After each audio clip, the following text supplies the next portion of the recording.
côté, et du feu.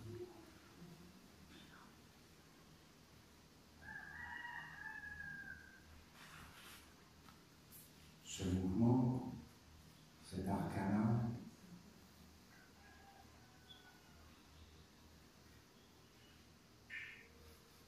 veut dire que nous sommes tous une flamme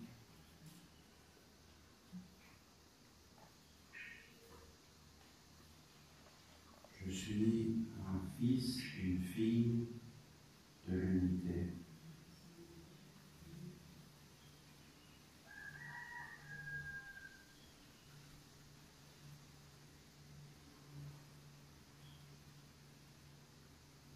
Je suis moi, unique. Je suis le feu.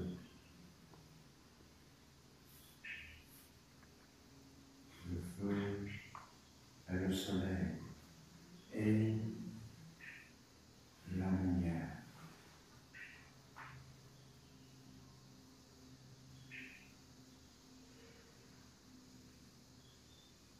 Je suis moi.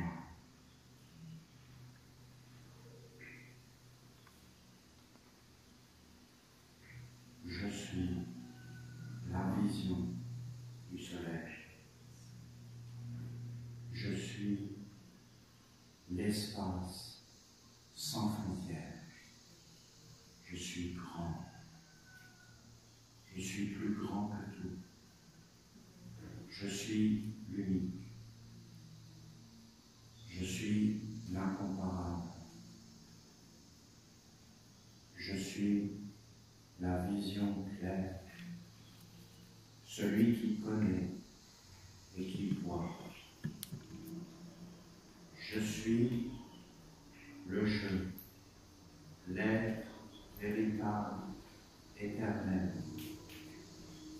Dieu, Michael, le feu sacré. J'honore les dieux.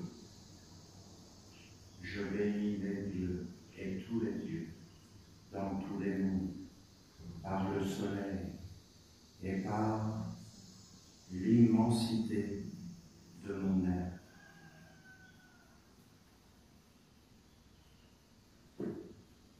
J'honore l'eau qui entre dans le temps et la tradition.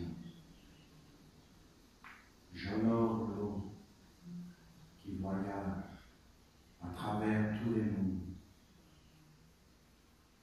Je bénis par l'eau la terre et tout ce qui existe.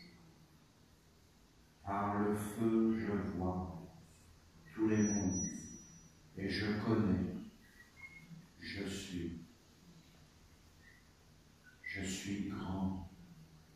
Je suis la tradition des mondes. Et j'apporte la transmission de ce qui doit être à travers le temps. Que soit béni Dieu le feu. Michael fait son culte sacré. Je suis l'être véritable, je.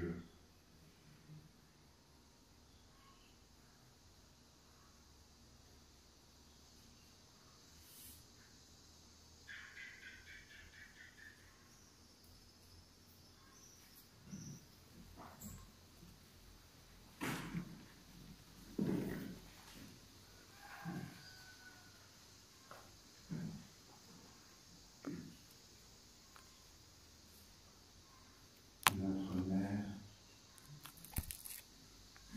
nous a beaucoup enseigné.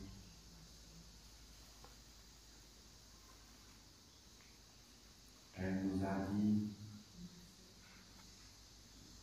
dans sa première initiation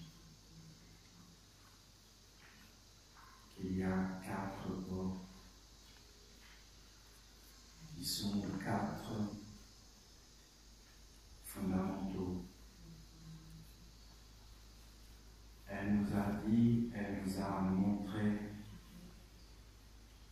par ces portes des mondes passés. Et dans ces mondes qui entraient et qui sortaient de nous, il y avait des forces, des vertus, des forces et des faiblesses. Et une faiblesse, si on la laisse gouverner, elle devient une pauvreté, une médiocrité et en fin de compte, un asservissement.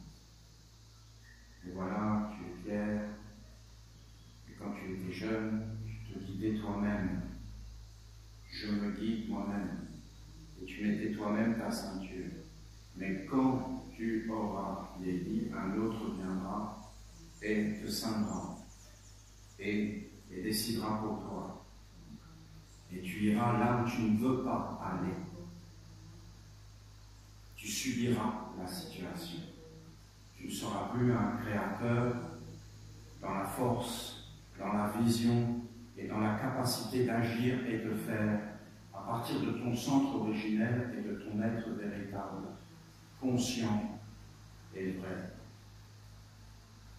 Donc, notre mère nous a bénis. Elle nous a bénis du savoir, mais elle est Dieu. Et elle nous a dit le respect. Et elle nous a parlé du respect comme d'une grande clé. Parce que notre mère est Dieu,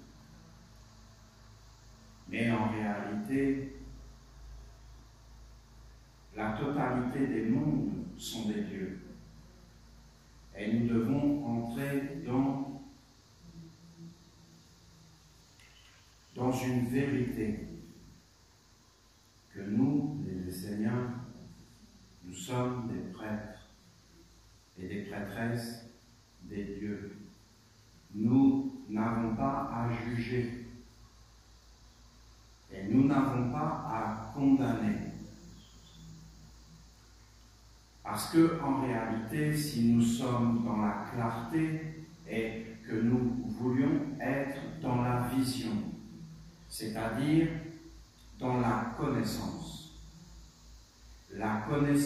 juste qui éclaire et libère, puisque notre mère nous a mis des écritures sur nous pour que nous avancions sur un chemin d'être des sauveurs. C'est-à-dire sauveurs, ça veut dire des êtres qui prennent soin des Seigneurs. Nous devons porter notre nom. Nous sommes des êtres qui prennent soin. Donc des êtres de délicatesse, des êtres de subtilité, des êtres de non-jugement. Notre mère nous a dit qu'elle ne voulait pas de la philosophie occidentale. Et elle nous l'a dit avec force et détermination. Parce qu'en réalité, notre mère, non seulement elle nous a dit qu'elle ne voulait pas de la philosophie occidentale, mais elle nous a même bien fait comprendre qu'elle ne voulait aucun monde de ceux qui parlent d'elle dans le monde des hommes et même parmi les animistes. Et elle nous a bien fait comprendre qu'elle ne voulait que nous. Ça ne veut pas dire que la philosophie occidentale et que les autres ne sont pas dignes de respect. Ça veut dire que Dieu, notre Mère, veut être honoré dans ce qu'elle est, et non pas dans ce qu'elle n'est pas, et non pas dans des mélanges. Ça veut dire qu'en réalité, ce sont des dieux, parce que ce ne sont pas des hommes qui ont fait la philosophie occidentale. Aucun homme est capable de faire une chose pareille, voyons. Aucun homme. Tout ça ne sont que des illusions, des mensonges. Ce ne sont pas les hommes qui ont bâti les villes. Ce ne sont pas la science que possèdent les hommes aujourd'hui ne vient pas des hommes. On veut nous faire croire des choses qui sont totalement fausses et qui sont une vision erronée qui ne nous permettent pas de voir les choses d'une façon juste Et si nous ne voyons plus les choses d'une façon juste, eh bien en réalité, comment vous voulez qu'on acquiert le savoir qui libère, qui est bon, qui est noble et qui met chaque chose à sa place? En réalité, cette philosophie vient des dieux. Voilà. Des dieux du mal. Et en fin de compte, dès qu'on a dit le mot mal, ça y est, il y a tout un monde qui arrive qui est de la philosophie occidentale. Car c'est la philosophie occidentale qui a déterminé qu'est-ce qui était le mal. Mais en réalité, nous, ça ne nous regarde pas. Nous n'avons rien à voir avec tout ça. Et en fin de compte, nous devons honorer tous les dieux, mais ne pas nous en approcher. J'essaie d'écouter ce que dit la mère. J'essaie de l'écouter. Et je comprends que c'est déconcertant ce qu'elle dit. Parce qu'elle a dit, vous avez des cafetiers, vous avez des mandarines. Et je comprends sa philosophie à elle. C'est que elle, pour elle, on doit vivre avec elle. Et normalement, on devrait vivre avec nos cafetiers. Vous voyez, nous les Occidentaux, on parle beaucoup. Mais quand vous regardez la réalité de notre village, une des seules qui s'est occupée des cafetiers devant sa maison, ben c'est Maria, la mère.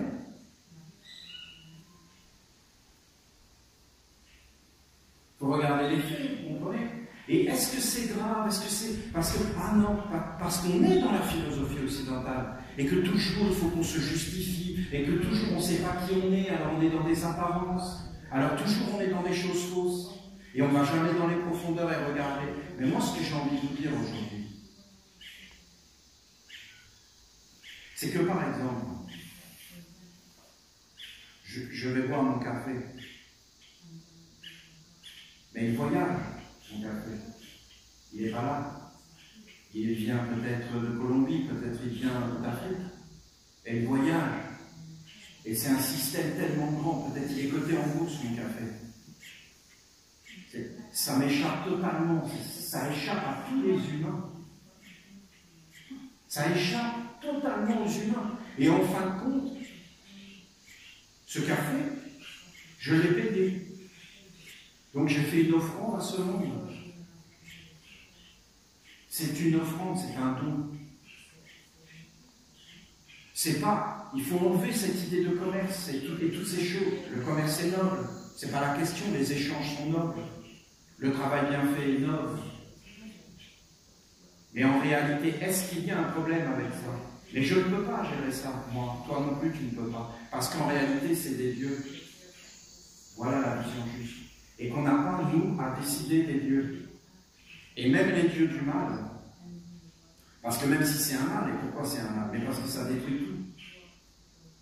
Parce que le vrai bien, c'est de vivre en voisin, et qu'il n'y ait aucun intermédiaire. Et ces êtres, en fin de compte, c'est une usurpation.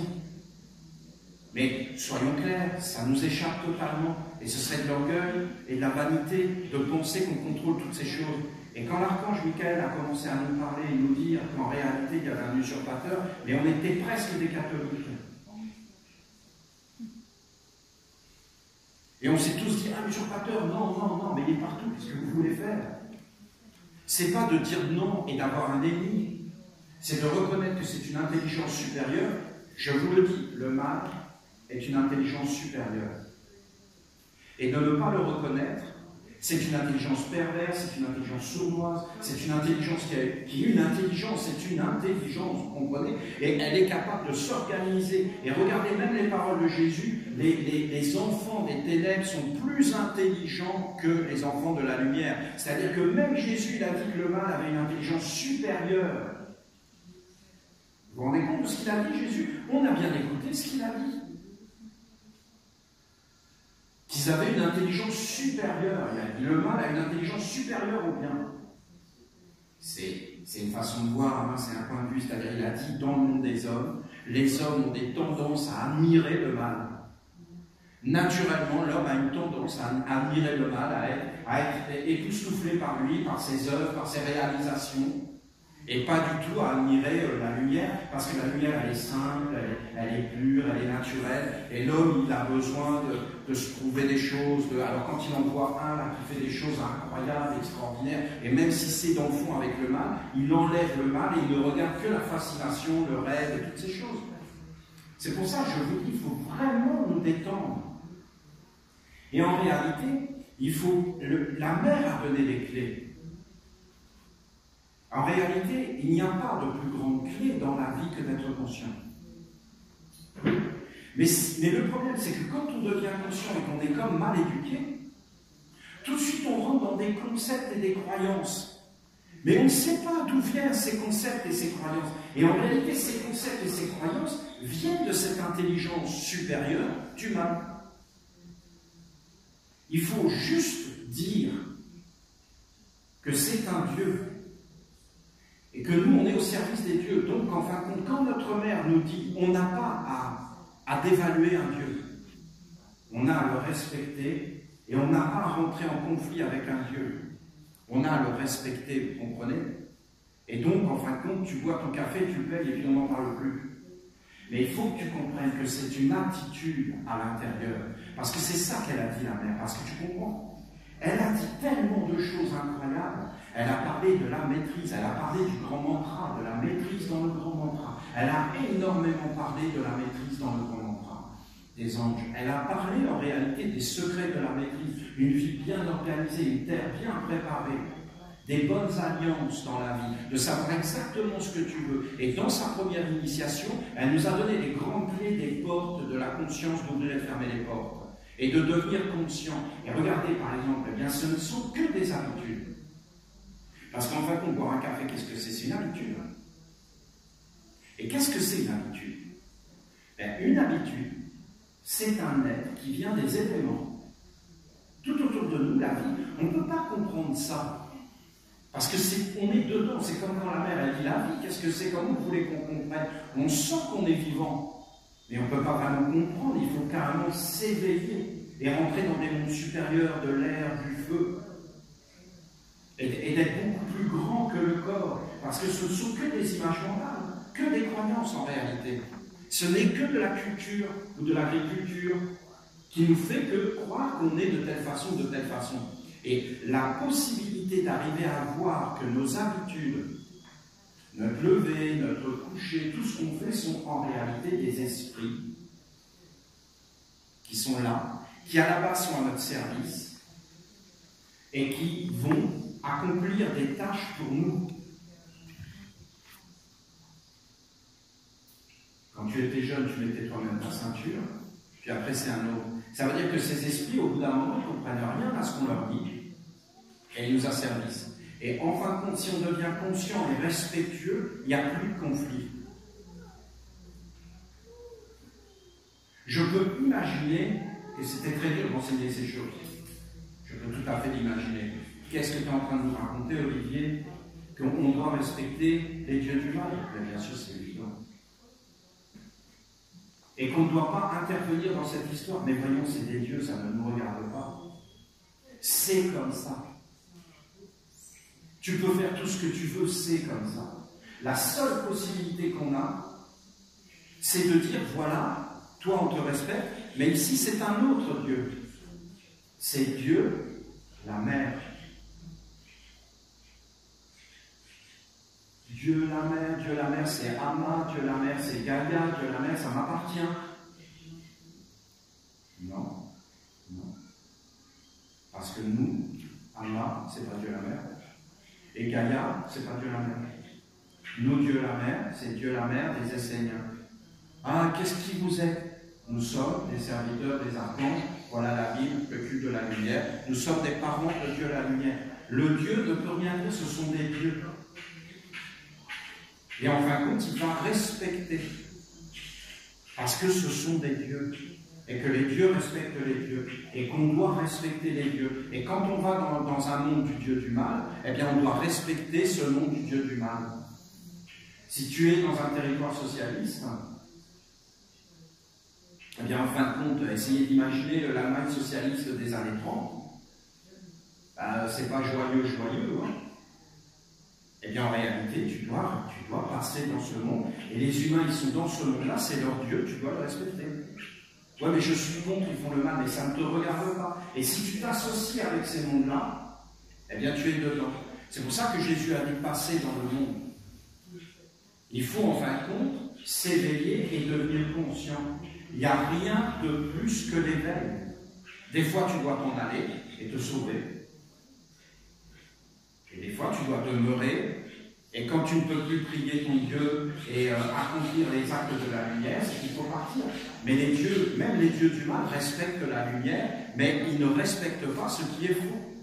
Parce que quand une chose est fausse, qu'elle est mal faite, elle leur appartient. Mais ne croyez pas que ces dieux font les choses mal. Regardez le système bancaire. Non mais, je ne sais pas si vous vous rendez compte, hein. Le système bancaire, c'est incroyable. C'est-à-dire que tu es à n'importe quel endroit de la planète. Hein. Tu vas dans une banque, tu mets de l'argent dans la banque, tu prends l'avion, un supersonique, ce que tu veux, tu vas de l'autre côté de la planète, tu retires l'argent que tu as mis de l'autre côté, elle est là. Et ils le savent, et partout ils le savent. Et instantanément, ça circule sur toute la planète. Est-ce que vous vous rendez compte de l'énergie colossale qu'il a fallu pour arriver à faire ça? L'intelligence, les ressources incroyables. C'est une maîtrise totale. Ils ont voulu une maîtrise totale. Est-ce que ce système nous libère? Ah non, non, ça nous a servi totalement. Donc ce sont des ressources colossales pour être asservies. Regardez. Alors qu'en réalité, ce qui nous libère, c'est que justement, il n'y a pas de système, mais qu'il y a un système de communication et d'échange où on sait exactement où va l'argent.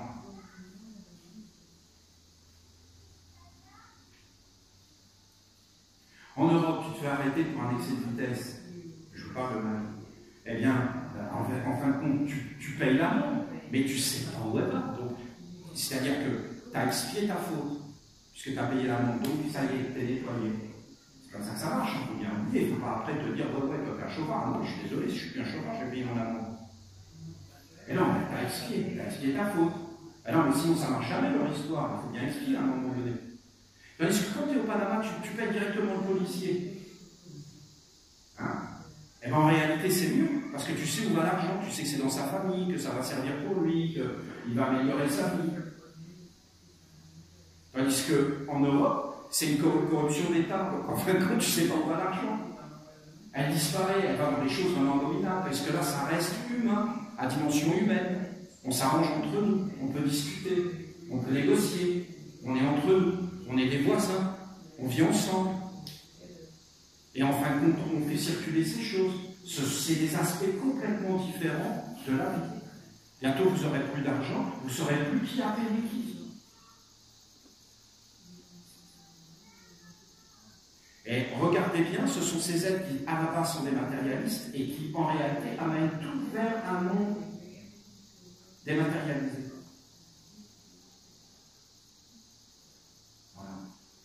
Je vous dis ça parce que c'est des clés. Et que si vous commencez à regarder le monde de cette façon-là, vous allez voir que comme vous avez l'attitude juste, ces mondes ne vont plus vous intéresser. Parce que si tu respectes les dieux, ok, tu es un prêtre. Un prêtre respecte les dieux. Tu n'es pas un prêtre de l'intelligence humaine, mais ça ne nous regarde pas. Nous ne sommes pas concernés. Comment vous voulez être concerné par une chose pareille? Quel homme peut dire qu'il a fait ça et qu'il a contrôlé ça? Vous voyez bien que ce n'est pas des hommes qui ont fait ça. C'est ni toi, ni moi, ni eux. Personne ne fait ça. Ce sont des intelligences supérieures qui ont décidé ça. Et nous, on a juste à être honnêtes sur la terre, à être humble, et à être comme notre mère nous a dit, dans le respect de tout. Et même, d'aller même devant, de ne pas regarder ce qui ne nous regarde pas, et en fin de compte, de ne pas nous occuper. Voilà. Et de savoir qu'en réalité, il y a des dieux qu'il faut honorer. Tu t'arrêtes au péage, et tu payes. Et tu payes. Que tu sois d'accord, que tu ne sois pas d'accord, de toute façon, qu'est-ce que tu peux faire? Même que ça soit injuste, même que tu étudies tout ça à la perfection, même que c'est une honte juridique, eh bien, tu es obligé, ben, tu payes, tu honores, et tu passes. Et tu passes, et c'est ni plus ni moins que tu as honoré le peuple, que tu as honoré tous ces êtres qui servent de cette intelligence. Eux, ils sont en train de protester. Ils ne sont pas contents. Mais ils sont juste asservis. Qui se libèrent, qui brisent leur chaîne. Mais eux, ils ne sont pas contents d'être asservis. Ils protestent pour avoir encore plus d'asservissement. Nous voulons être asservis. Nous voulons plus d'asservissement. Rassurez-nous. Prenez-nous totalement en charge. Une fois, je vous avais fait une conférence où j'étais devant vous, je vous ai dit, je souffre de ne pas être suffisamment exploité. Et je demande d'être plus exploité. Le bonheur, c'est d'être exploité. Nous refusons d'être exploités. Ah bon, mais tu veux faire quoi là? Tu n'as pas refusé d'être exploité. Le bonheur, c'est d'être exploité. Mais d'être exploité par les dieux, de la lumière, et d'être utile, et de faire une œuvre utile.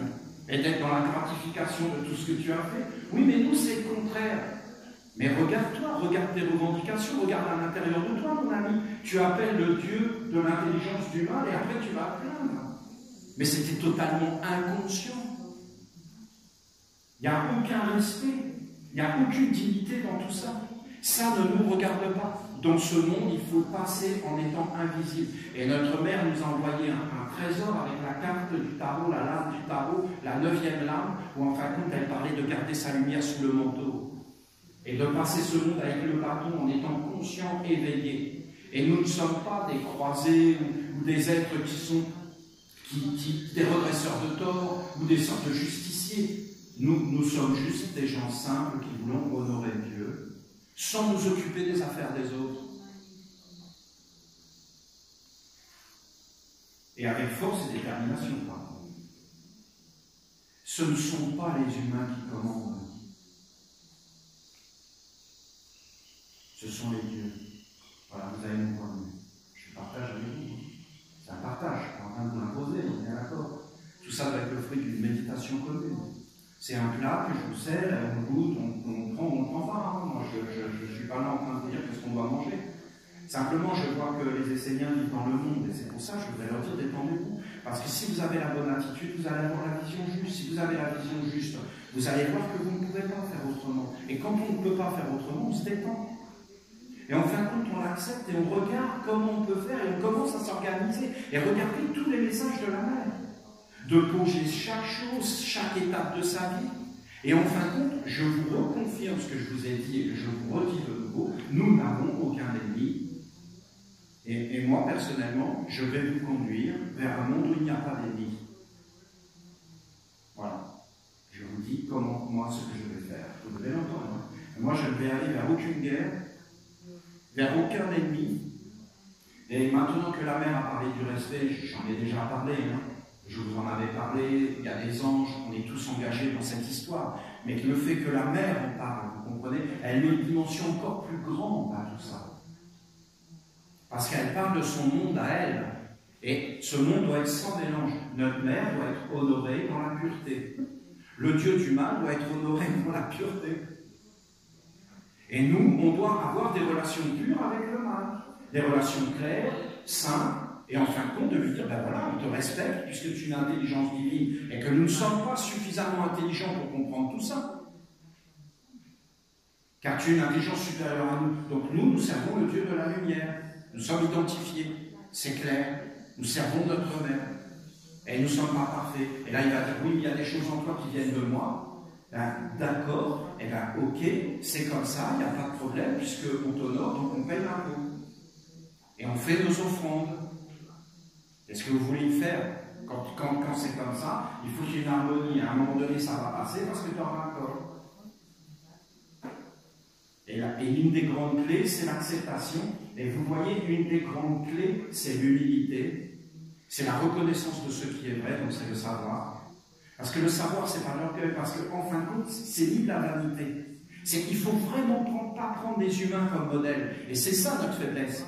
C'est que nous, en fin de compte, nous essayons de reconstruire notre façon d'être au monde. Mais dans le fond, nous venons de ce monde des hommes, nous l'emmenons avec nous. Et il nous complique la vie, bien sûr, parce qu'il a une façon de voir qui est erronée de notre point de vue, mais pas du sien. Puisque lui, son but, c'est d'asservir. Donc si tu veux être asservi, eh bien, effectivement, c'est un bon moyen.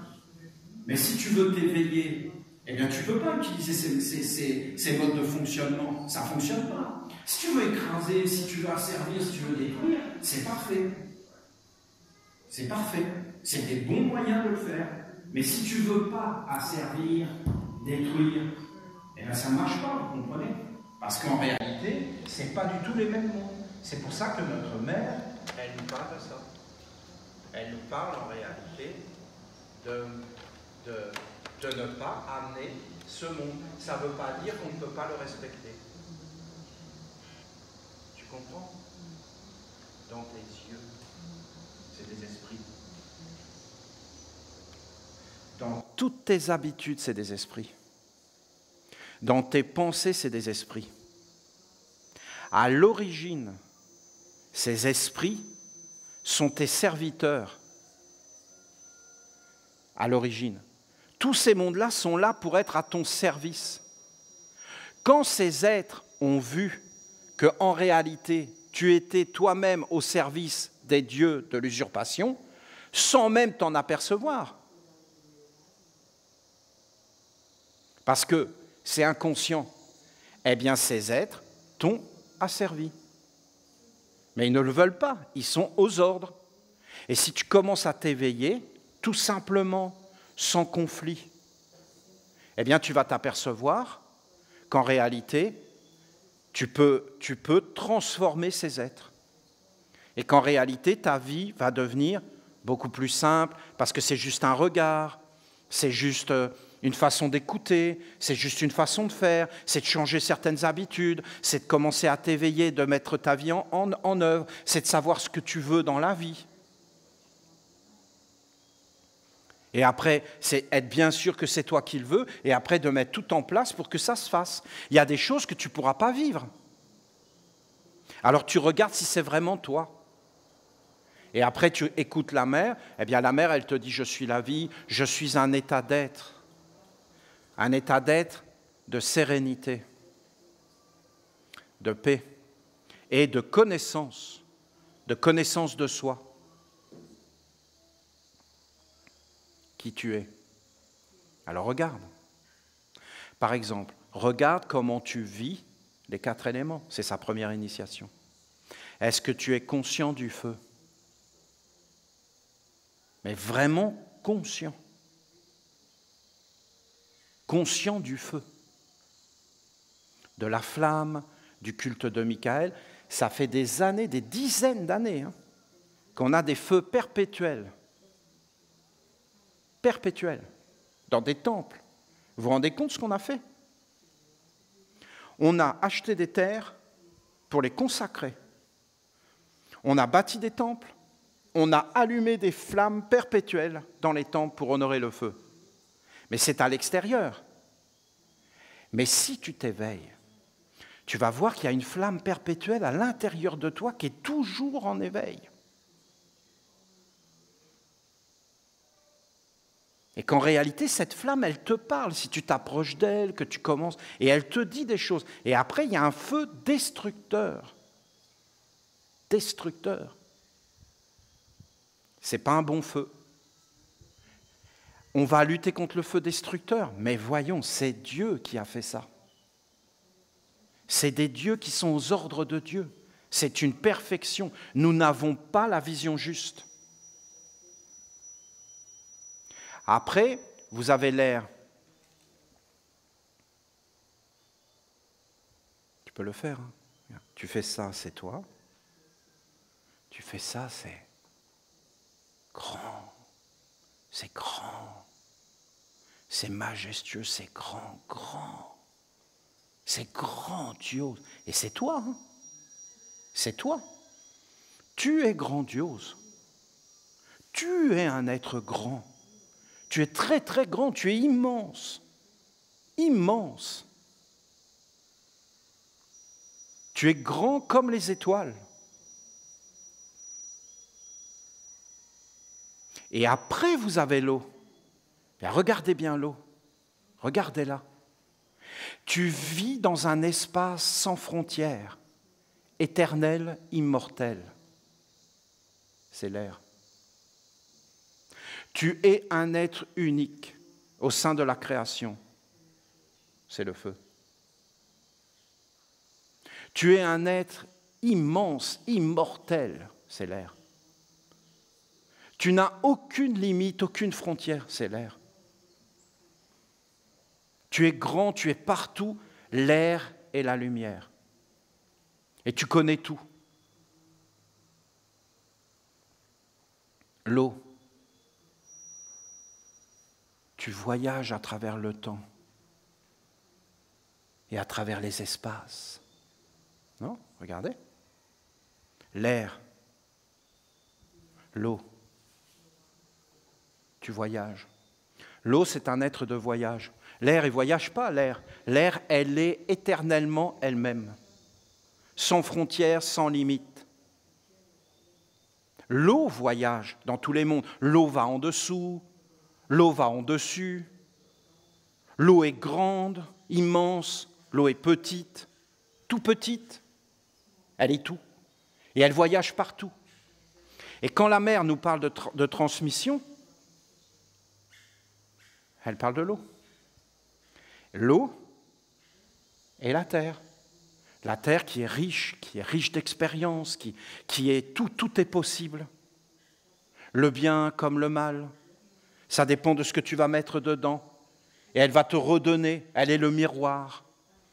Elle va amener la pauvreté ou alors elle va amener la richesse.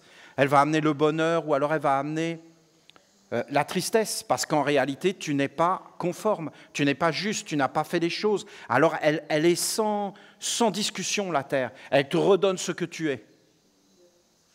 La terre, elle ne négocie pas. Hein. Elle te montre qui tu es.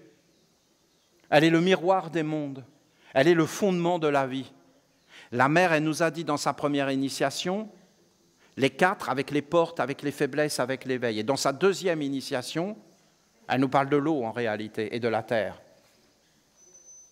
Et là, vous avez des secrets grandioses. Elle nous parle en réalité que tu es un être sans limite. Et elle a dit des choses parce que dans son initiation, elle touche vraiment le cœur de toi parce qu'elle ne te parle pas de la nation essénienne. Parce que la nation essénienne, c'est quelque chose de grand. Mais elle te parle vraiment de toi. Elle te parle de ton nom. Elle te donne ton nom. Elle te dit ce que tu as à faire sur la terre. Et après, elle te parle de tes faiblesses et de tes qualités. Et elle te dit les portes. Et après, elle te dit transmets. Mais elle ne te dit pas transmets la nation essénienne. Elle te dit transmets ce que tu es. Mais en réalité, qu'est-ce que tu es? Mais tu es le feu, hein? L'être éternel, immortel, qui est grand, sans frontières, mais qui voyage à travers le temps, donc qui doit se transmettre. Et voilà, je suis le Dieu d'Abraham, le Dieu d'Isaac et le Dieu de Jacob. Je suis le Dieu qui voyage à travers les temps et à travers les âges. Je suis le Dieu qui sans arrêt réapparaît. Et tous tes actes et tout ce que tu fais va sans arrêt se reproduire et se transmettre et se reproduire. Et tu dois éveiller ta conscience et entrer dans un monde supérieur de sagesse et d'amour. Mais c'est évident, voyons. Et le monde est vraiment bien fait, car en réalité, ce sont des étapes de l'initiation. Et en réalité, les êtres se trouvent bloqués dans des mondes, peut-être pendant des siècles. Hein. Des siècles, vous vous rendez compte? Des siècles et des siècles bloqués, parce qu'ils n'arrivent plus à éveiller leur conscience. Et qu'en réalité, ils ont perdu ce qu'ils avaient. Il y a des grands secrets, des grandes bénédictions, des trésors de tendresse, de délicatesse, d'amour dans les messages de notre Mère. Il y a une science, une façon d'être au monde indescriptible. Ça ne peut être qu'étudié, médité et entrer dans un éveil. La majeure partie des humains sont inconscients. Et en réalité, on ne se rend même pas compte, par exemple, quand on boit un café ou qu'on va, je ne sais pas, regarder un film ou qu'on va faire nos courses, qu'en réalité, on est dans des temples, on est dans des mondes, et qu'en réalité, on donne des oboles, on donne des offrandes et on soutient un monde qui est derrière. Ce ne sont pas du tout des humains. Mais en réalité, ce sont des dieux. Voilà, moi, j'aime cette idée. J'aime cette idée. Même admettons que ça soit des esprits, admettons que ça soit des égrégores, mais voyons, ce ne sont que des mots, ça veut dire des êtres supérieurs, des êtres grands, des êtres qui voyagent.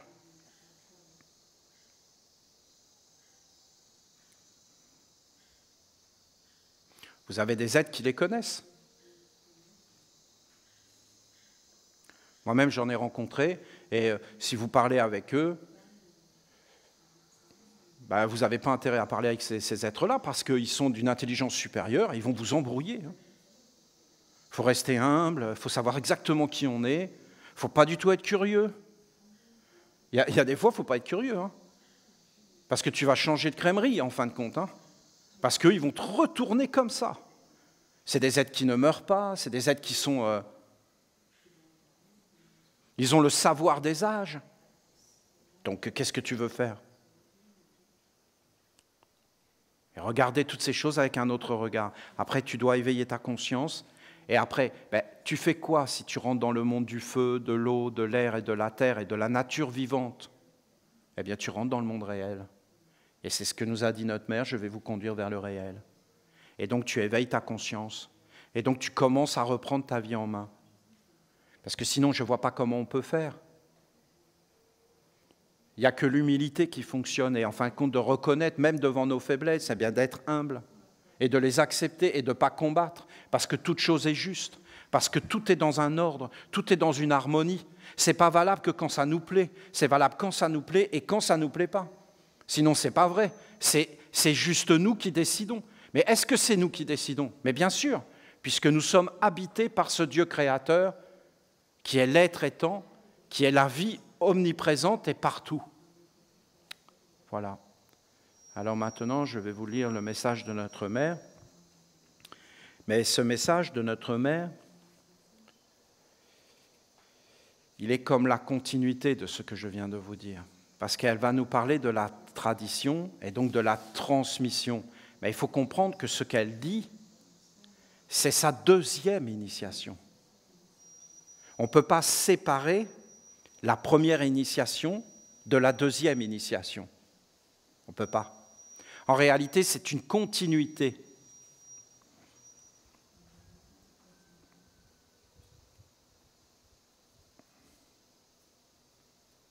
Tout comme il existe une transmission de lumière,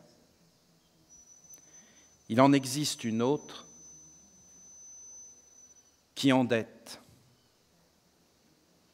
et qui fait en sorte que les êtres restent reliés de vie en vie jusqu'à ce que cette dette soit entièrement remboursée. Vous avez une initiation et une transmission qui est pure et qui n'engendre pas de déchets. Et vous avez une transmission et une initiation qui n'est pas pure, et donc qui engendre des déchets, et donc qui crée une dette. Qu'est-ce que c'est une dette ? Une dette, c'est de prendre quelque chose qui n'est pas à soi. C'est ça une dette. C'est-à-dire que tu vas vivre à crédit. Tu vas faire des choses qui ne sont pas à toi. Tu vas donc dépendre d'un monde qui est extérieur à toi et donc qui va t'endetter parce que tu vas lui devoir quelque chose. Alors qu'un monde sans dette, c'est un monde où dans tout ce que tu fais, tu es toi-même. Voilà, vous avez mon interprétation. Tu es toi et tu es une âme. Et en fin de compte, tu habites tout ce que tu fais, tu l'animes et ça vient de toi et c'est sous contrôle. Tandis qu'une dette, c'est quelque chose où on vient te proposer des choses, Mais ces choses ne t'appartiennent pas. Et en fin de compte, ce n'est pas toi. Ça ne veut pas dire qu'il faut être fermé, hein. Il peut y avoir des échanges. Mais à un moment donné, vous avez un monde qui arrive. Pour moi, le monde des hommes actuels, de la philosophie occidentale, c'est un monde qui endette. Puisqu'on vit sur des ressources qui ne nous appartiennent pas, et qu'on devient sur des pilleurs et des pillards, et qu'en fin de compte, même ce qui est terrible là-dedans, c'est qu'on se perd soi-même. Donc se perdant soi-même, on a tout perdu, voyons. Et on vit animé par des mondes qui ne sont pas nous. Donc c'est une dette permanente. Mais Dieu la Mère, elle parle de choses vraiment subtiles, hein, vraiment subtiles. C'est pas vraiment possible de traduire ce qu'elle dit avec des mots. C'est un univers, voilà. Comment traduire l'univers avec des mots, dans l'infiniment grand et l'infiniment petit? Vous voyez cette phrase, on est en présence de Dieu. Donc en fin de compte, les paroles de Dieu, même si elles sont retranscrites, donc déjà on y perd. D'accord, vous comprenez? Là, je suis serein maintenant. Il faut que vous sachiez que ça m'a posé des vrais problèmes dans ma vie. Et que pendant des années, j'étais dans une grande souffrance. Hein. Et je me levais très tôt. Et je passais peut-être 3 heures. Donc c'est très long dans une célébration, 3 heures par psaume, avec 3 psaumes. Donc vous voyez, ça faisait 9 heures par jour, en plus de toutes les activités que je faisais. Hein. Parce que je culpabilisais énormément de ne pas arriver à retranscrire exactement les paroles qui m'étaient transmises. Vous comprenez? C'est une souffrance intense, c'est intraduisible. Et tu veux être le plus fidèle possible. Là, celle-là, je ne peux pas vous la traduire. Comme il existe une transmission de lumière, il en existe une autre qui endette. Mais endette, ça veut dire, la lumière, ça veut dire je suis véritablement moi-même. Et endette, ça veut dire je ne suis pas vraiment moi, je suis faux. Mais même, par exemple, dans des relations entre nous. C'est ça qu'elle veut dire. Hein. N'imaginez pas des choses. Si je ne suis pas vrai dans ma vie, si je n'ai pas trouvé l'être vrai, eh bien, ce n'est pas vraiment moi qui vis. Et comme ce n'est pas vraiment moi qui vis, ben quelque part, il y a une usurpation. Donc, en réalité, je ne vais pas engendrer des relations qui vont libérer, qui vont sauver, mais en fin de compte, je vais avoir des relations qui endettent. Et je vais toujours, j'ai besoin de toi. Eh bien, est-ce que c'est bien d'avoir besoin des autres? Bien sûr que c'est bien, c'est Dieu qui l'a voulu, c'est une perfection. Mais ça doit être comme dans une légèreté, une fluidité. Ça doit toujours être dans la lumière. Dès qu'on sort du territoire de la lumière, c'est subtil, hein? Croyez pas, c'est pas si facile que ça à entendre si on l'entend vraiment.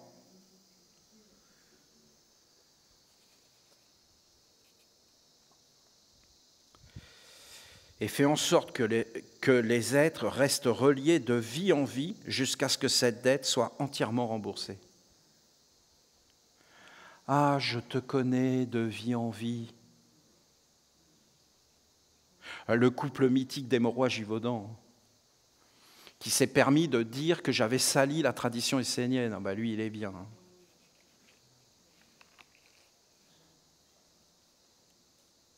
Hein, le couple mythique qui se connaissait, qui étaient ensemble de vie en vie, qui racontaient leurs histoires, et qui après se sont entre-déchirés et se détestent à mort. Hein, elle est belle, la dette. Et vous le voyez dans le concret. Et vous voyez bien que ça rend humble. Je ne suis pas en train de leur taper dessus. Hein. Je joue au ping-pong. Mais regardez les résultats. Ah, on se connaissait du temps de Jésus, on était ensemble, on a fait les 400 coups, puis après, ce n'est pas les 400 coups, c'est 400 coups de poing. Non mais regardez. c'est pas quelque chose de grandiose de se réincarner. Vous comprenez? Et l'archange, vous avez un psaume de l'archange qui parle de ça. Parce qu'on se réincarne, parce qu'on vient faire un travail. C'est tout. Alors là, c'est grandiose. Mais c'est un travail pour la grandeur.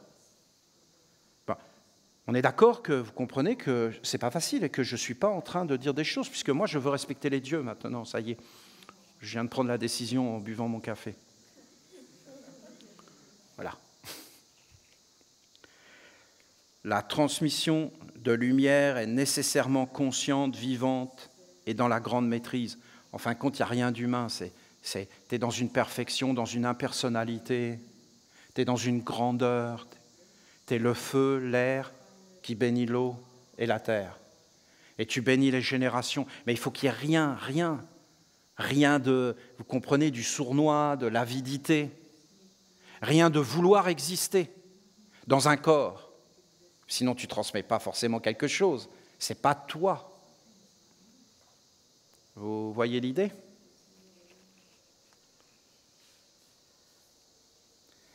Elle nécessite une éducation particulière, une attention, un respect et une profonde responsabilité. Cette transmission, c'est la continuité de ce que notre mère nous a donné dans la première initiation. Cet enseignement de la première initiation, c'est quelque chose qui vient des anges et qui nous avait été donné par les anges. Les anges nous avaient expliqué comment nous approcher d'eux et après ils ont été dans la grandeur par le grand mantra. Et ils nous ont montré comment nous approcher des archanges, c'est-à-dire des mondes supérieurs. L'archange Gabriel nous a amené une science phénoménale, incroyable, mais que nous n'avons pas forcément comprise. Comment vous voulez que nous puissions entendre toutes ces choses qui sont une grandeur et une splendeur? Et en fin de compte, notre mère, elle n'apporte pas forcément quelque chose de tout ça. Elle le met dans la puissance, dans la force, dans la terre, dans la réalité. Et d'ailleurs, elle l'a dit elle-même, « Je ne vous ai rien dit, à part de venir me voir et de vous débarrasser de la philosophie occidentale qui a détruit les femmes. » Elle n'est pas d'accord. Ça n'empêche pas que c'est une divinité qui a détruit les femmes, et en matière de Dieu de destruction, nous devons l'honorer. J'insiste. Nous honorons le Dieu de la destruction, nous te reconnaissons, tu es vraiment le Dieu de la destruction. Oh merci, c'est sympa. Tu es vraiment un gros pervers, merci, vous m'honorez. Tu es vraiment, vraiment sournois, oui, c'est exact, je vois que tu connais mes noms. Tu es un menteur et un tueur, c'est exact, c'est exact. Voilà. Nous voyons tous tes fils qui sont vraiment tes fils et tes filles. Combien je te dois? Je tiens à payer mes dettes devant toi. Et si je ne pouvais plus rien te devoir, ce serait pas mal. Il n'y a pas de problème. Et qui tu es? Je suis serviteur de Dieu la Mère et de Dieu le Père. Ah ok. Et serviteur de tous les dieux. De tous les dieux. Donc toi, tu en fais partie, je te reconnais. Et je t'honore à chaque fois que je vais aux toilettes. En conscience. Bon, ben là, vous avez Olivier qui revient. Et qu'est-ce qu'il va dire? Tu respectes la loi. Tu es un prêtre, une prêtresse de Dieu. Tu es fidèle et tu es vrai. Moi-même, j'honore Dieu la Mère. C'est pour ça que je pulvérise les humains qui ne la respectent pas.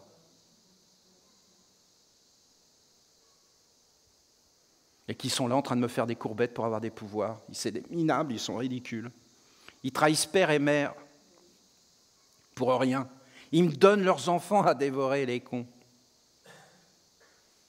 Je les déteste. Je suis moi. Je suis la haine absolue. Je te reconnais comme un Dieu et je t'honore. Tu es juste et vrai car le Père est grand et sa création est parfaite. Non? Donc nous n'avons aucun ennemi. Ils m'entendent, hein? D'accord? Ils m'entendent. Partout, ils m'entendent.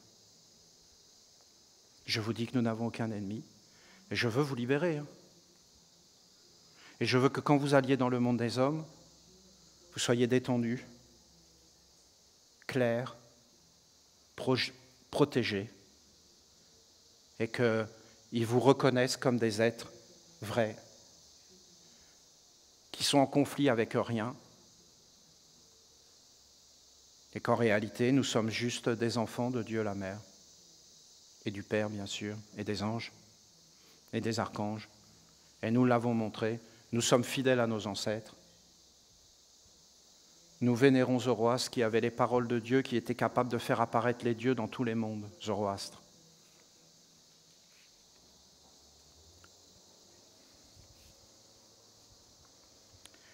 L'autre transmission, celle qui endette, se fait inconsciemment.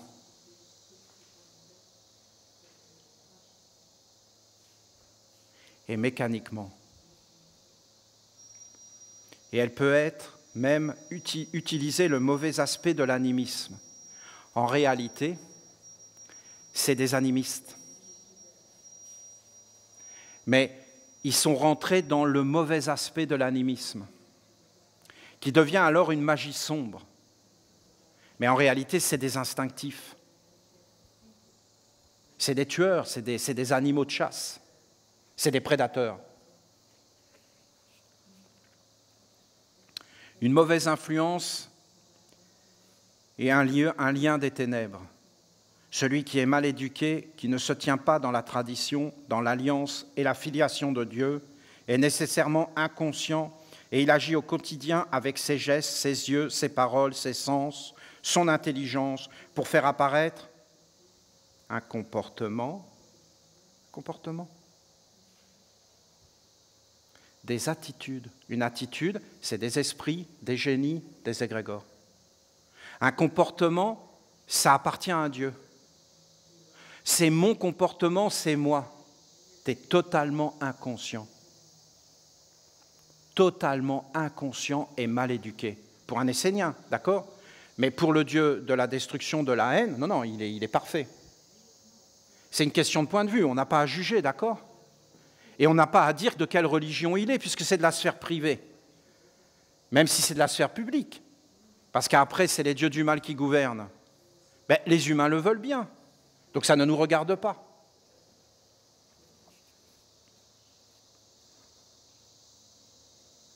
Celui qui est mal éduqué, qui ne se tient pas dans la tradition, ses yeux, ses paroles, ses sens, son intelligence pour faire apparaître un comportement, une attitude, un état d'être et de respiration qui est un magnétisme, une mémoire vivante, un courant de pensée qui est capable de lier des mondes, de les endetter, de les féconder dans la contamination. Écoutez, c'est tellement vrai, tout ce qu'elle dit. Vous regardez la mission Apollo, je ne sais plus combien. Vous regardez le lab lunaire avec les cartons, le scotch et tout ça, et vous avez des humains, là, les plus intelligents de la planète, qui vont dire, oui, ils ont vraiment été, avec ce bout de carton scotché, sur la Lune. Et ils se mettent tous à y croire comme le corps du Christ. C'est le nouveau corps du Christ, mais avec du carton et du scotch, parce que c'est la science qui est passée par là. Et ils y croient profondément. Et ils sont prêts à s'entretuer si tu remets ça en question. Mais est-ce que vous vous rendez compte comment c'est incroyable?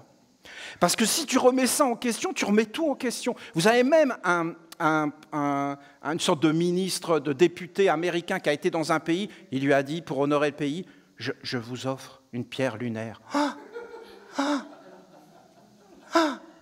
quel honneur, une pierre lunaire! Nous allons la mettre dans un musée. Oh, merci. Ils ont analysé, c'était du bois fossilisé. Donc, en fin de compte, leur pierre lunaire, c'est du bois. Il y avait du bois sur la Lune, la ferme. Et tu peux dire tout ce que tu veux, tu peux leur montrer devant leurs yeux. S'ils remettent en question ça, ils remettent tout en question. Ils ne peuvent pas le faire. Donc, ils sont là, c'est des sommités, c'est-à-dire c'est le sommet de l'Everest. Hein? Donc, les mecs, ils sont montés en haut, ils n'arrivent plus à respirer, ils sont en apnée. C'est Dark Vador. Et en fin de compte, ils sont comme ça, là, c'est les sommités. Voilà, nous vous présentons avec ça, nous avons été, attendez, je rescotche là le carton, nous avons traversé le Van Dalen, hein, hein, le groupe de hard rock, et il faut déjà traverser Vandalen. Hein, et là, nous avons posé avec ça. Hein. Ils ont peur de rien. Plus c'est idiot, plus ils y croient. Ce qui est assez logique. Hein. Tu n'as pas à croire à ce qui est. Tu as à croire à ce qui n'est pas. C'est la base de la croyance. Je crois, je n'ai pas besoin de croire puisque c'est là. Je n'ai pas besoin d'y croire. Ah ben c'est sûr que va dire au président américain qui dit « Nous avons été avec du carton ». Il fallait pédaler en plus, parce qu'ils n'ont pas montré l'intérieur, mais vous avez le système de pédale hein, pour faire avancer le truc. Voilà. C'est énorme, c'est énorme. Moi je vous dis que c'est énorme. Hein. Mais tu n'as pas le droit de dire ce que je suis en train de dire là. Je suis un idiot, moi. Vous comprenez? Mais j'accepte. Hein. Je le revendique d'ailleurs. Ça me plaît bien, moi. Même mon ange m'a dit, il n'était pas très intelligent celui-là. Qu'est-ce qui m'a fait rigoler, l'ange hein? L'ange qui témoigne de son fils, il n'était pas particulièrement intelligent et n'avait pas vraiment de don. Mais il a plu à Dieu. Vous vous rendez compte? Et il a plu à Dieu. J'ai plus qu'une seule chose à faire, c'est de m'excuser. Je suis un paria. Hein.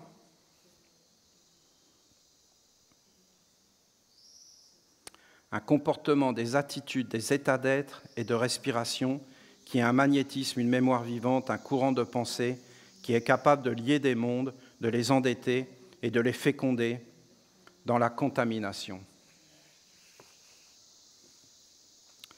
Si les hommes ne sont pas éduqués dans cette sagesse, s'ils demeurent inconscients de ces faits, alors il sera faible et asservi par le monde des ténèbres qu'il utilisera pour faire grandir son royaume et son pouvoir à travers les âges. Nous respectons le royaume des ténèbres. Attention, hein, que ça ne vienne pas toutes les choses. Nous respectons le royaume des ténèbres. Ils font ce qu'ils veulent. Nous voulons servir la lumière. Mais nous ne sommes pas contre les ténèbres. Nous nous appuyons sur eux. Et nous nous éveillons même grâce à eux et à toute leur bouffonnerie. D'ailleurs, ils nous font assez rigoler. Bon, quand ils ne s'excitent pas, c'est quand ils s'excitent, voilà. Il faut courir vite. Mais ce n'est pas plus que ça. Si l'homme est informé et qu'il continue à cultiver les mêmes attitudes, comportements et états d'être, alors les mondes subtils qui vivent autour de lui et qui sont présents pour le servir et l'honorer vont dans l'inconscience et par mimétisme vont s'unir avec les courants destructeurs et imiteront ce que l'autre accomplit. Ainsi se propage et se renforce le magnétisme hypnotique du mal. Ah ben c'est sûr que pour croire qu'on a été sur la Lune avec ça, il faut vraiment que ça soit hypnotique. Est-ce que vous vous rendez compte de la puissance du truc? Mais ça, c'est pas le pire. Le pire, c'est que quand ils avaient balancé les bombes atomiques sur les Japonais, on a tendance à l'oublier, ça. C'était interdit, par interdiction d'État, d'en parler. Et donc, il n'y avait aucune conséquence sur la santé dans les bombes atomiques. Parce qu'on oublie ça. Hein.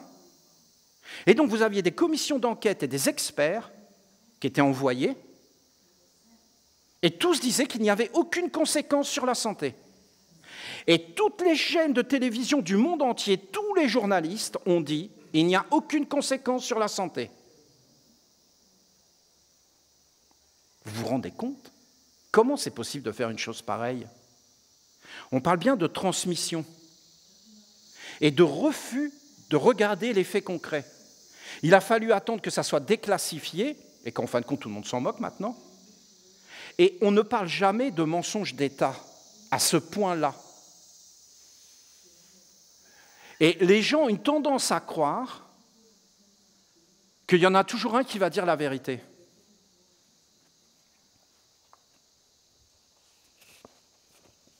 Imaginons que moi je dise que c'est un mensonge et qu'en réalité il y a des contaminations. ben on dira juste, ce type-là, c'est un Essénien, c'est un abruti, et ils vont me salir. Et ils sont vraiment puissants. Et sinon, tu vas perdre ton métier, tu vas perdre ta carrière, et après, ils vont te dégrader, ils vont te mettre en prison, ils vont te tuer. Donc, comment vous voulez? Est-ce que vous comprenez la farce? Et que la seule chose à faire, c'est de sortir de ça, de ne plus écouter, de ne plus regarder, de ne plus se préoccuper de ce qui ne nous regarde pas, et d'aller dans la forêt, passer l'initiation de la mer, d'y retourner, de se concentrer, d'apprendre vraiment les portes, de s'éveiller, parce que c'est clair ce qu'elle dit, mais je ne peux pas vous le transmettre, d'accord? Vous entendez bien ce que je vous dis? Ce n'est que quand on est avec elle dans la forêt qu'elle nous parle directement, elle. Et ces messages, je veux vous parler directement. Et là, on commence à se poser, à se structurer, et par mimétisme, c'est-à-dire les esprits qui sont autour de nous comprennent qu'on ne sert plus le même Dieu. Et en fin de compte, ils vont commencer à nous mettre des nouveaux comportements, ils vont faire apparaître ce qui arrive, mais des fois c'est très dur, parce qu'on est vraiment détruit de l'intérieur. Et c'est vraiment dur, ça vient, on a des forces qui nous traversent, on ne peut plus les contrôler, parce qu'on a fait, nous et nos parents, et tous ces mondes sont là et présents. Mais en réalité, il n'y a aucun mal. Et si on a l'attitude juste, le respect, et qu'on parle, et qu'on commence à transformer, qu'on fait des actes, ça va agir.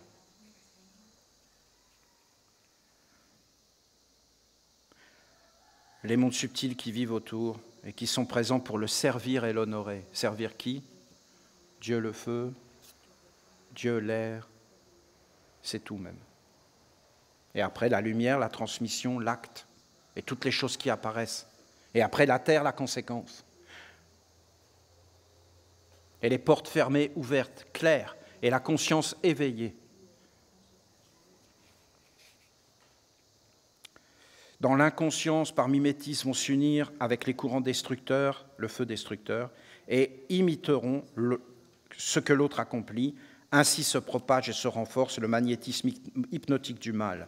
Il se propage en s'enracinant à l'intérieur et en fécondant l'extérieur, passant d'un être à un autre pour faire grandir la dette qui est une offense à Dieu.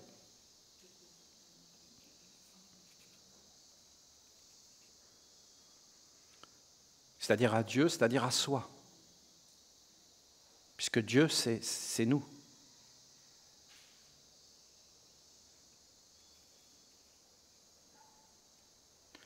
Pour se construire, un enfant va naturellement s'identifier, imiter ses parents ou ses amis, de façon à trouver sa place et à devenir. C'est tellement vrai que quand Claude François est mort d'overdose, il y a des êtres qui vivaient tellement en lui qu'ils ont mis fin à leur vie. C'était tellement insupportable, ils pensaient qu'ils étaient Claude François. Par mimétisme, par imitation, et en fin de compte par transmission. Et je vous avais fait une conférence que j'ai adorée, je ne sais pas si elle est possible de la voir, mais je vous conseille, où j'avais mis un grand écran et j'avais projeté Claude François pendant ma conférence. Et par le contraste de l'ambiance et de la présence, d'un seul coup, tout apparaissait. Et qu'en réalité,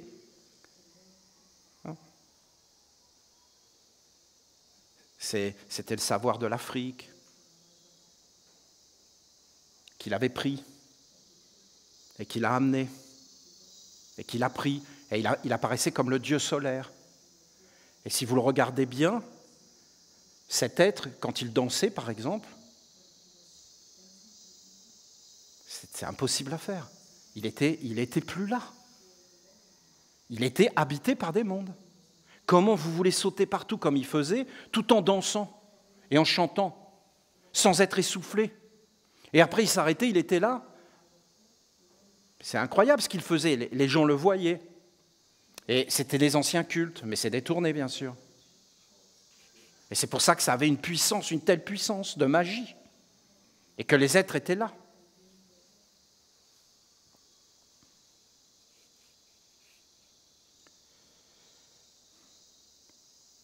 Donc nos enfants, ils voient ça, comment vous voulez qu'ils résistent? Et ils sont absorbés par ces mondes. Et nous, on ne sait plus danser, on ne sait plus chanter. Et les gens ne se réunissent pas en bas de chez eux pour faire des fêtes, pour chanter, pour danser, pour célébrer Dieu. Donc on met des êtres comme ça, mais regardez tout ce qu'il y a derrière. Ça n'a plus rien à voir avec la divinité. Je ne suis pas contre, hein. Vous entendez bien tout ce que je suis en train de dire. J'ai aucun problème avec ça, moi je suis même fan. Hein. Je ne vais pas vous danser là, Alexandrie, waouh, danse sur le Nil, touloulout. Je suis fan, vous voyez, et j'ai aucun problème, c'est du mimétisme. Je vous dis que je n'ai pas de problème avec ces mondes-là. On peut même en rire de loin, donc ça sert à quelque chose, ça nous détend. Mais en réalité, ça n'a plus rien à voir avec les mondes sacrés, et ce n'est pas les mêmes dieux derrière. Cela agit par mimétisme, imitation, observation inconsciente, passive. Tout cela n'est pas forcément dit, nommé, connu, conscient, maîtrisé, voulu. Parfois, elles sont dites et alors le phénomène est amplifié. Car la parole est un instrument vecteur et canalisateur de la force et de l'énergie magnétique et de la substance magique. Ce message est absolument ahurissant de science. Ahurissant. Ces mondes sont presque toujours inconscients, même lorsqu'ils sont formulés. La compréhension demeure à la superficie et pour l'essentiel, tout agit dans le caché et le non-dit. Toutes les communications, les publicités, toutes ces choses-là, c'est de la magie. Derrière, il y a des mondes. Tout ce qui arrive, tout ce qu'on fait est habité par des magnétismes, des transmissions de l'eau. Ainsi, les humains s'assemblent et finissent par se ressembler, par s'unir pour partager la même destinée, un chemin qui sera plus grand que la mort et qui perdurera de vie en vie, les associant à la déchéance inconsciemment et fatalement, nécessairement. Tu peux même plus lutter. De vie en vie, tu vas vivre la même chose et tu vas t'assembler avec les mêmes êtres pour faire les mêmes mystères. C'est la transmission. Une telle union perdurera jusqu'à l'éveil de la conscience qui permet d'ouvrir le chemin et la pratique de libérer la dette et de ne pas en créer de nouvelles. Le vrai chemin est celui de l'éveil de la conscience, la maîtrise de la destinée et la pratique du culte de la lumière qui fait apparaître le corps de l'immortelle sagesse. Comprenez que les hommes sont responsables de ce qu'ils transmettent à travers leur être. Cette transmission n'est pas forcément ce qui est dit ou qui est accompli consciemment, volontairement, mais il y a un état d'être, une permanence qui est présente à chaque instant de la vie.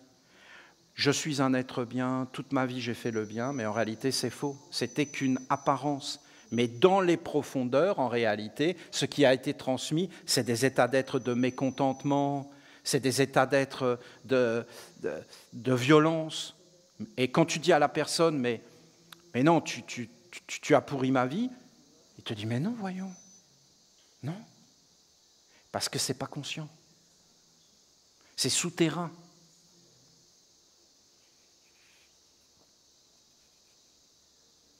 Les personnes ne s'en aperçoivent pas. Ils sont persuadés qu'ils existent, qu'ils ont une vie, alors qu'en réalité, rien dans ce qu'ils disent ou ils regardent ne vient d'eux. Ils n'ont jamais touché le centre de leur être et éveillé leur conscience. Ils sont habités par des mondes de mimétisme, d'imitation et de transmission inconsciente. Ah, écoutez,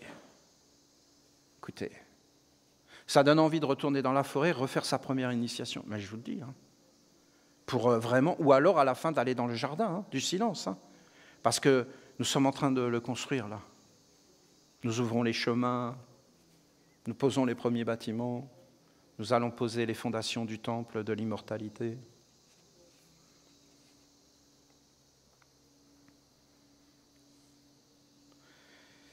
C'est un monde, une influence qui est là et qui se manifeste dans le cachet, à travers les gestes, les habitudes, les regards, les non-dits, les attentes, les espoirs secrets, les frustrations et les blessures, les traumatismes.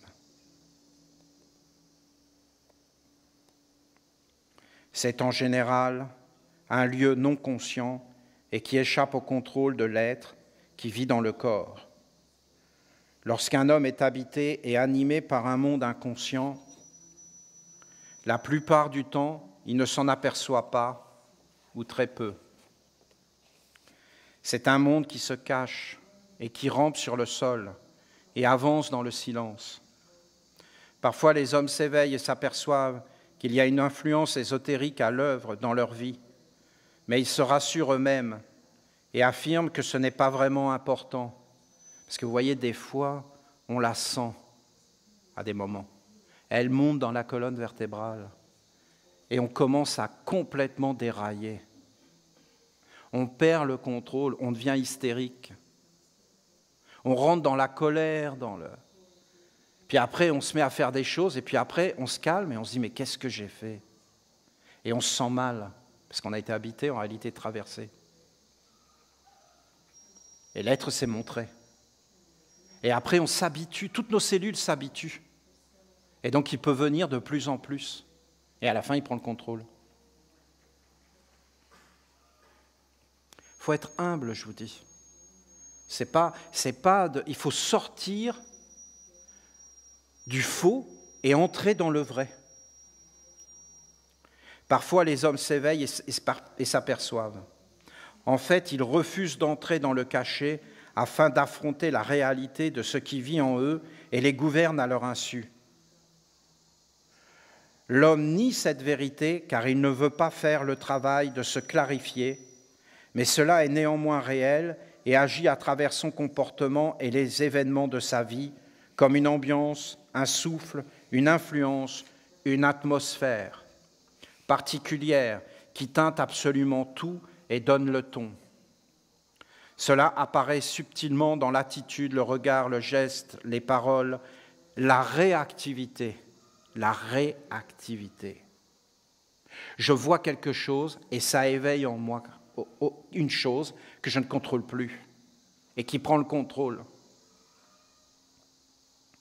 À certaines situations et événements, et ce monde se transmet, intervient, met sa touche et participe pour orienter et vivre dedans.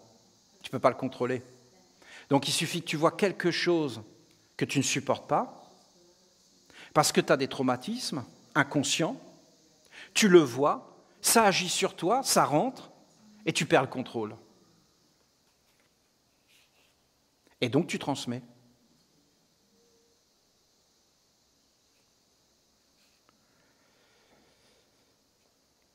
Ainsi, l'homme est relié à d'autres mondes, à des influences déterminées et déterminantes. Il s'enracine dans une terre et respire dans une atmosphère particulière qui va définir qui il est et donc ce qu'il va devenir.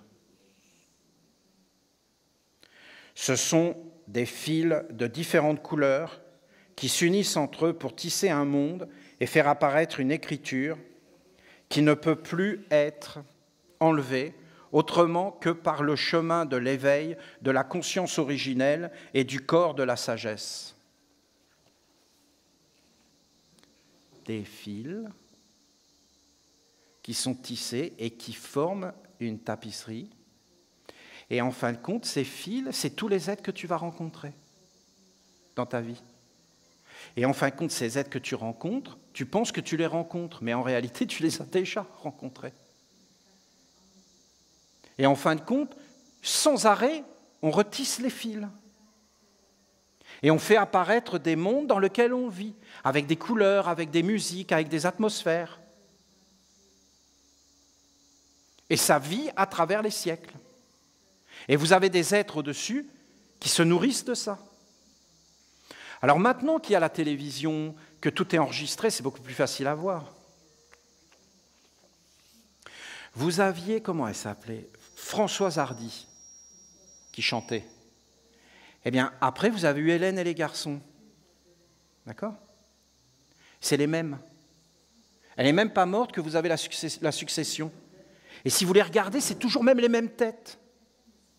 C'est-à-dire que ces êtres se sont fait tellement d'argent avec ça, qu'ils cherchent les mêmes et qu'ils les présentent, pour qu'en fin de compte, ça produise sans arrêt les mêmes résultats inconscients, et que tout le monde aille là-dedans. Et les gens sont là, et ils pensent réellement que c'est la personne, mais la personne, c'est un produit qui a été calibré. C'est un camembert. Vous comprenez ? Ils l'ont senti, ils ont touché comme ça, ils ont vu qu'elle a la bonne texture, la bonne odeur, ils l'ont goûté, bon, le goût, ils s'en foutent un peu. Et enfin, quand ils ont mis ça en vitrine, et derrière, ils ont mis un truc, et derrière, vous avez des mondes entiers. Mais ça, c'est rien, hein, parce que c'est vraiment dans le quotidien. On est en plein dans les plus grands secrets de la magie des temples. Vous saviez pourquoi ceux qui gouvernaient dans les temples, ils avaient ce savoir ? Parce qu'ils voulaient engendrer que des bons courants. Ils voulaient protéger, bénir la terre, les montagnes, et ils engendraient que du magnétisme, que des courants de pensée positifs. Puis après, ils ont perdu le contrôle. Comment vous voulez faire ?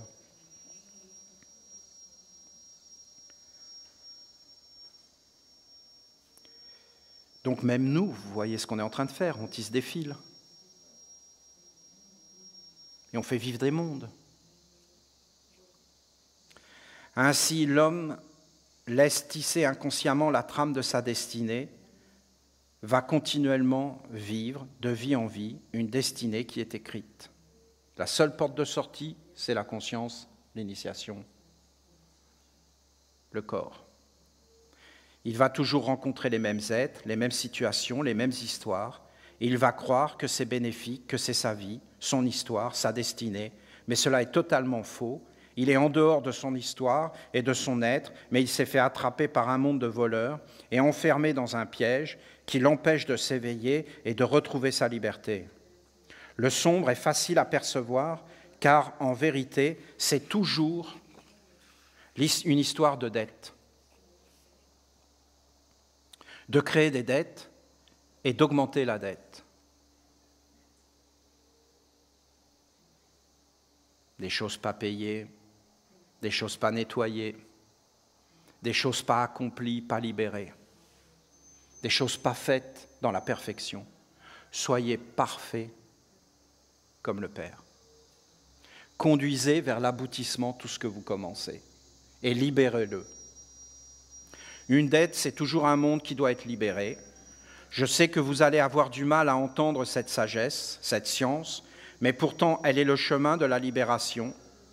Dans leur illusion, les êtres qui s'éveillent ont toujours tendance à croire qu'il est positif de se connaître de vie en vie, mais c'est juste un aspect romantique, une forme de rêve de beauté, d'amour irréel. Se connaître de vie en vie montre bien souvent qu'il y a une dette et qu'un monde doit être pris en compte et libéré. Soyez conscients qu'une transmission peut avoir deux visages. L'un est nécessairement conscient, vivant, et posé sur la grande maîtrise et la sagesse. Alors, il est possible de transmettre ce qui est vrai et pur.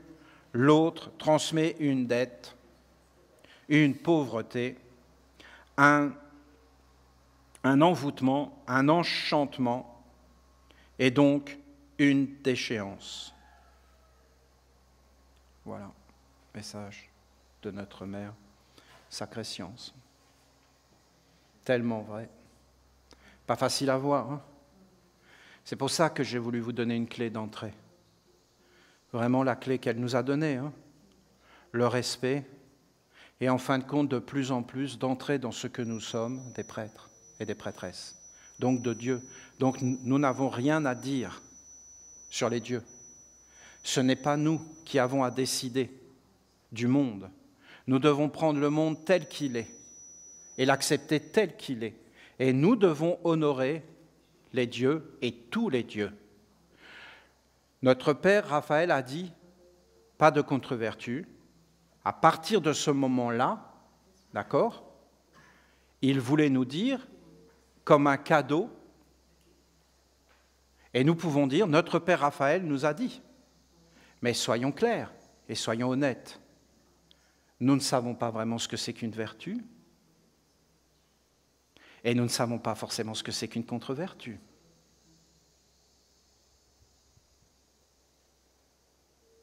Donc ce n'est pas à nous de décider. Et nous pouvons dire, très bien, nous nous en remettons à notre Père Raphaël, et nous demandons l'instruction, et nous développons des attitudes et des comportements. À partir de ce moment, les esprits qui sont en nous et autour de nous vont se dire, cet être est en train de faire une dévotion. Et il est en train de dire qu'il ne sait pas. Donc ils vont aller chercher le savoir. Et si tu dis, notre Père a dit plus de contre-vertu, donc ça c'est interdit, ils disent, c'est le monde des hommes. Et cet être est juste un être du monde des hommes qui veut parler au nom de Raphaël pour avoir la puissance. Mais donc cet être, c'est juste le monde des hommes. Il n'est pas différent du monde des hommes. Donc il sert le Dieu de la destruction des dogmes et de la transmission de la dette, puisqu'il est en train même de s'endetter, puisqu'il prend un enseignement du monde divin pour le conduire dans un monde où il n'a rien à voir. Il usurpe. Vous voyez bien que ce n'est pas simple, d'accord? Si on va jusqu'au bout, hein? Alors moi, je veux aller jusqu'au bout, on est d'accord? Nous voulons une honnêteté. C'est la base de notre association. Une honnêteté. Nous voulons appeler l'honnêteté. Nous voulons appeler Dieu l'honnêteté. Et nous voulons entrer dans la pureté, l'honnêteté, et nous voulons appeler le vrai savoir impersonnel et pur. Et donc je vous dis que c'est des bénédictions qui nous ont été données. Et nous devons être humbles et même être des grands serviteurs de Raphaël. Aucun homme n'est grand devant Raphaël. Raphaël est grand, il est immense, il est notre être véritable, éternel, immortel. Il est l'espace éternel sans frontières. Gabriel est la transmission, c'est Gabriel qui transmet. Il est le courant spermatique, il est la lumière de la fécondation des mondes. Gabriel est l'enfantement des mondes. Il est le grand créateur, le Dieu potier. C'est lui qui a créé les mondes, c'est Gabriel. Raphaël est dans l'immensité éternelle. Et Michael est la dignité. Nous éveillons les 4 éléments et notre conscience. Nous nous posons dans un grand respect. Et tous les dieux sont honorés. Les contre-vertus ne sont pas nos ennemis. Nous les regardons et nous libérons les mondes avec douceur, en étant posés dans le calme, dans notre être vérité. Soyez profondément bénis. J'ai fait un peu l'idiot, mais je vous ai garanti que je vous ai grandement bénis dans le cachet. Dans le cachet, je me suis préparé à vous rencontrer. Je ne suis pas venu comme ça. Hein. Je suis venu pour vous bénir, pour vous mettre dans la force. Tous les Esséniens, dans tous les villages, dans tous les mondes, partout. J'ai voulu vous mettre dans la force, vous bénir. J'ai voulu vous apporter une libération et une sagesse, bien sûr, qui vient de notre Mère et des dieux, hein, et qui est omniprésente et qui éclaire tout.